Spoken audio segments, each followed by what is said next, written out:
When I was young, I just always was interested. I remember when I was a young kid delivering newspapers, I was fascinated with the fall of communism in Eastern Europe and tracking all the upheavals that was going on in Poland and Germany, obviously with the wall coming down, and Romania. My family has a branch of our background that comes from Romania, and when Ceausescu was assassinated by his own guards, that was what really piqued my interest. How could that happen? Could that happen here? And I remember talking with my parents and them explaining all the great things we have in Canada that allow us to choose our own governments. We don't have to have this type of violence to replace people who aren't doing what the people want them to do.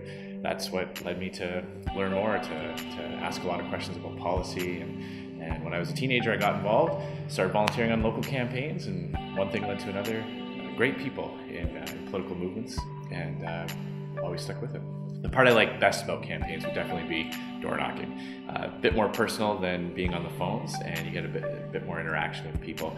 I like just having that 30-second opportunity to pitch a voter on why our party, why our candidate is the best, and sometimes answer some completely unexpected questions. You get a little bit more interaction. But the other aspect about campaigns that I think is what makes politics so special is whatever you've been doing throughout the day, coming back to the campaign office in the evening, sitting around, having that slice of pizza with all the other volunteers, maybe having a little bit of time to chat with people who've been out on the doors, out on the phones, talk about what they're hearing. Just that social aspect, that kind of networking that gets everyone feeling that they're part of something special. That's the part about campaigns I like the best.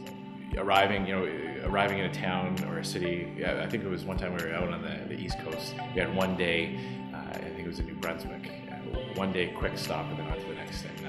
I arrived, but my bags didn't, so I had to piece together enough clothes to look presentable and head down to Shoppers Drug Mart to buy some socks, just so you're not wearing the same ones as the night before. Anytime you're dealing with lost baggage or missed baggage, it throws you for a loop the next day, because your headspace is all off because you're worried about whether you have to run by a toothbrush or whether or not the front desk has one for you, and that type of stuff it's a terrible start to the day.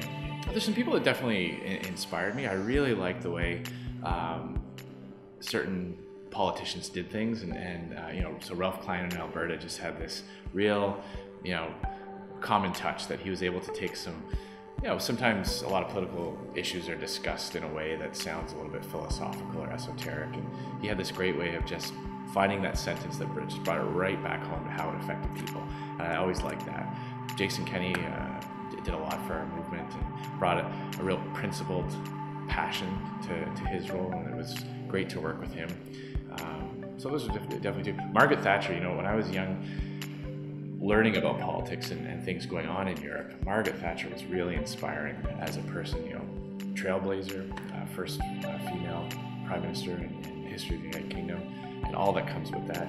And, seeing through her policies, knowing that at times they were unpopular, but knowing that they would work for Britain, seeing them through, implementing them, and now her legacy 20, 30 years later is still intact. No one's undone the things that she did, because they were right.